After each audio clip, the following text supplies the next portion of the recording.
va a ser una herramienta útil y va a ser una herramienta quizás no tan costosa, a la cual el médico dispone para evaluar el tórax, donde básicamente quizás lo va a pedir para enfermedades respiratorias o cardíacas, pero van a haber otras condiciones en las cuales la radiología también va a ser utilizada. Es una herramienta, como dice aquí, diagnóstica rápida, no es invasiva, es de bajo costo y sigue siendo una prueba de elección en la práctica clínica diaria. Lo básico es comenzar con una radiología. Si la radiología de tórax me lleva a una interpretación no clara, no puntual, entonces yo procedo a otro tipo de estudios más invasivos, quizás con más radiaciones, pero de entrada lo básico en una patología pulmonar es hacer una radiología. Eso sería el inicio, ¿no? La interpretación de los estudios radiológicos de tórax encierran siempre dificultades. No es fácil ver una radiología, por más que el médico haya visto muchas radiologías, siempre se puede enfrentar a una imagen radiológica que no está muy clara. Por lo cual yo les invito a que toda radiología, llámese de tórax, de abdomen, de la cabeza, de donde sea, que pase por sus manos, véanla. Porque a medida que yo comienzo a ver radiología, mi cerebro va a ir haciendo conexiones que va a permitir identificar patologías o cosas diferentes cuando yo he visto muchas. Y al principio quizá va a ser muy difícil la interpretación, pero cuando yo veo, ya me ponen una y ya mi cerebro me dice, hey, aquí hay algo anormal. Eso pasa cuando yo he visto muchas radiologías. Por eso, todas las radiologías que estén en su práctica de internado, en el hospital, todo lo que les pase por la mano, para que su cerebro vaya captando las imágenes y en algún momento le dará la respuesta a lo que estaría pasando. El conocimiento de la anatomía radiológica, como en cualquier otra región, es indispensable. Si yo no sé dónde está el pulmón derecho, me ponen la radiología. ¿Dónde está el óvulo superior, el óvulo inferior? No voy a saber. ¿Qué es esto blanco que te dicen las mamás? Doctora, ¿qué es eso blanco? Vienen asustadas. Ay, ¿qué será? Ese es el corazón, señora. Porque piensan que es algo malo, una sombra blanca. Desde aquí, ¿no? Conocer bien el corazón, cada una de las estructuras es importante para poder nosotros correlacionarla con algo patológico, alguna lesión. Tenemos entonces que la radiología de tórax posterior y la lateral sigue siendo la base de la radiología torácica. Entonces, ahí les pedían, diga dos proyecciones más frecuentes, ¿cuáles serían? La posterior y la lateral. Izquierda podría ser, pero hay otras proyecciones que salen en la práctica también. Pero, por lo general, a nosotros el adulto le pedimos una radiología posterior y a nuestros niños pequeños, menores de 5 años, una radiología anterior y lateral. Se realiza en máxima inspiración y con la respiración totalmente suspendida. Y esto es un error que yo a veces no entiendo. ¿Por qué una persona que está haciendo la radiología, un técnico, hace una radiología en una inspiración inadecuada? Si el paciente es un paciente adulto, adolescente, colaborador. Porque a veces de tanto hacer estudios pasa y otro más. Pero la técnica nos especifica que debe ser en máxima inspiración. O sea, el técnico tiene que saber que le tiene que decir al paciente respire de forma profunda y, como dice aquí, sostenga, ¿verdad? Respire y sostiene allí. En esa inspiración máxima es que la radiología va a cumplir probablemente con todos esos criterios que vamos a ir comentando. En una radiología de tórax se visualizan las estructuras óseas del tórax, los pulmones, el corazón, el mediastino, como ustedes estuvieron leyendo ahí en su vida. Los hallazgos radiológicos combinados con la información clínica y los antecedentes del paciente son fundamentales para llegar al diagnóstico adecuado y establecer un plan de tratamiento efectivo. ¿Qué quiere decir esto? Una radiografía aislada no me dice nada. Yo tengo que saber, esta radiología se la mandaron a hacer, ¿por qué? Porque tenía un cuadro respiratorio sospechoso de COVID, tenía un cuadro respiratorio sospechoso de neumonía. Al yo integrar la clínica del paciente, al yo integrar los antecedentes también, porque si el paciente me dice, no, resulta que hay un antecedente de tuberculosis en la familia, entonces yo de repente veo un niño ensanchado, le puedo decir, mira, puede ser que este paciente lo que tenga también es una tuberculosis. Entonces yo tengo que integrar. Lo ideal es que cuando solicitemos nuestra radiología deberíamos tener por lo menos una impresión diagnóstica que decirle al técnico o al radiólogo para que él pueda dar una interpretación adecuada. Y por supuesto, al tener un diagnóstico adecuado, vamos a establecer un tratamiento también adecuado y efectivo. La radiología digital del tórax se ha desarrollado a partir de técnicas digitales empleadas en ecografía y la tomografía de resonancia. Y esto ha sido muy importante, un avance, poder los médicos cambiar las densidades radiológicas, que a veces cuando ya nos las dan impresas, yo no sé, pues, pero el técnico allí o el técnico radiólogo o el radiólogo pueden entonces cambiar densidades y eso ha permitido que se dé un mejor informe radiológico. Hay diversos procedimientos para obtener radiologías digitales del tórax, desde la digitalización de una radiología convencional analógica a la conversión directa de la radiología transmitida y a la radiología digital.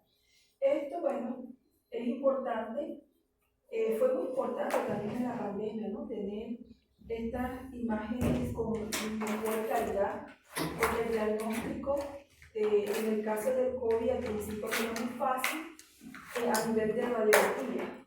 Luego se fueron creando como conceptos o recordándole conceptos a los médicos y nos permitían entonces de repente en una radiología de tórax poder identificar el patrón característico del COVID. Las principales ventajas de la radiología digital son la mayor resolución de contraste y la capacidad de transmitir las imágenes a un monitor para poder manipular. Entonces ahí el médico o el técnico puede manipular y pueden evaluar entonces con mayor detalle. Eso es lo que antes no se podía. A nivel de método diagnóstico del tórax tenemos varias herramientas, donde dijimos que la radiología del tórax corresponde la más utilizada, la tradicional, la que fíjense, si ustedes ven aquí los costos son bajos, el nivel de radiación también no es tan alto si lo comparamos con los estudios de tomografía. La ultrasonografía torácica también es muy importante, en la pandemia fue muy importante porque nos permitía identificar no solo patrones, sino también posibles complicaciones, como nos dice aquí, complicaciones pleurales, derrames pleurales, que pueden ser pequeños, moderados o grandes. Y fíjense que lo importante aquí es que no tiene radiación, y eso es un dato interesante que muchas veces desestimamos. Preferimos pasar a una tomografía antes de ir a una ecografía torácica que nos va a permitir hacer un diagnóstico sin tener que exponer al paciente a la radiación, donde nosotros en pediatría tenemos este riesgo oncológico muy alto, o sea, pendiente siempre. Evitar radiaciones innecesarias en mi paciente con la finalidad de yo evitarle un cáncer a futuro que quizás no lo va a ver el pediatra, sino lo va a ver el médico intensivista o el médico de adulto, pero ¿quién lo desencadenó? La mala indicación de estudios imagenológicos en un paciente quizás pediátrico. Fíjense, en la tomografía de tórax tenemos una mejor resolución anatómica. Ahí vemos todas las estructuras, las podemos analizar, tenemos la ventana pulmonar, mediastínica, bueno, cambian los contrastes, de verdad que es excelente. Pero, como dice aquí, la radiación tiene 3 circuitos, o sea, tiene bastante radiación. Yo lo debo de dejar a aquellos pacientes que verdaderamente lo requieren. Y no es ponerlo si no es necesario. Cuando yo utilizo la tomografía de tórax con contraste, lo utilizo para evaluar muy bien las estructuras vasculares, los tumores, pero es un poco más costosa, igual tiene radiación. Las enfermedades pulmonares intersticiales lo hacemos con tomografías de alta resolución. Esas son como más importantes a la hora de evaluar el intersticio pulmonar. Son más costosas, pero nos dan una alta resolución. La angiotomografía de tórax también la podemos hacer en los pacientes con embolismo pulmonar, con anomalía muscular. En los pacientes oncológicos también tenemos este estudio imagenológico que nos permite hacer diagnóstico y estadificación. Pero fíjense aquí los costos, ¿no? Miren cómo suben los costos, ¿no? Parece mentira que para lograr un diagnóstico más certero de esos pacientes, para que le han puesto incluso radiaciones, si quieren ver que ya se fue el cáncer, digamos así. Estos estudios son espectaculares. Pero el costo es elevado y fíjense el nivel de radiación asciende también. Es importante también esa relación. Y la tomografía ventiloperfusión, primordialmente en el diagnóstico de embolismo pulmonar, particularmente en el embarazo, si se presentase, ¿no? Pero hay contraindicación también allí de realizarla si la paciente está embarazada. Tenemos también que es costoso y también tiene su radiación. Y la resonancia magnética pulmonar lo dejamos sobre todo para patologías oncológicas y cardíacas. Sin embargo, la reconstrucción pulmonar a nivel de resonancia es excelente, es muy lindo cuando es hecho por una persona con destrezas en esa área. Pero básicamente lo dejan para las malformaciones cardíacas, donde las imágenes son espectaculares. Pero fíjense aquí los costos también son muy elevados, pero el beneficio es la radiación que no la tiene. Entonces, uno puede sopesar una cosa con la otra. Indicaciones. Una pregunta era, indicaciones. Indicaciones para realizar radiología. Entonces, aquí ustedes solicitan una radiología. ¿Todo el mundo? Bueno, a veces en las evaluaciones que son de las personas en los trabajos que están en esa evaluación de salud ocupacional, a veces les solicitan radiología preventiva, digámoslo así, en aquellos pacientes que están expuestos a ciertos químicos tóxicos que ya se saben que afectan el pulmón. Entonces, de repente, esa sería también una indicación. Pero en líneas generales, en nuestros pacientes con enfermedades respiratorias, ¿verdad? Por ejemplo, en un paciente que sospechemos neumonía, bronquitis, por supuesto, aquellos pacientes con enfermedades pulmonares crónicas como el EBOT, la fibrosis pulmonar, detección de lesiones pulmonares como nódulos o masas, lesiones traumáticas, fracturas costales, los traumatismos torácicos cerrados, siempre se pide una radiografía. Y en los abiertos también, pero ya pues es evidente que hay que pedirla porque ya ves que hay una lesión. Pero en los cerrados también se pide.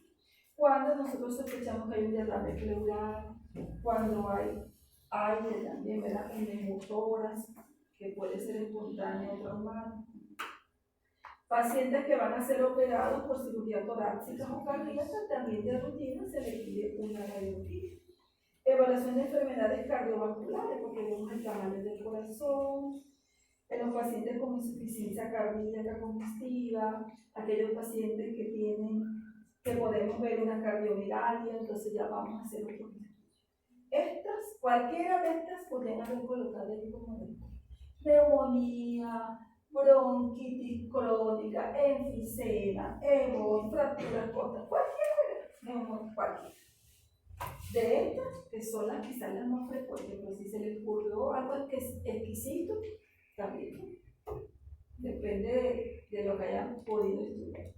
Para tener una radiología de tórax de calidad, es crucial un posicionamiento adecuado del paciente, se coloca en posición erguida o sentado, con los brazos a los lados y el pecho en contacto con la placa del radiolegui.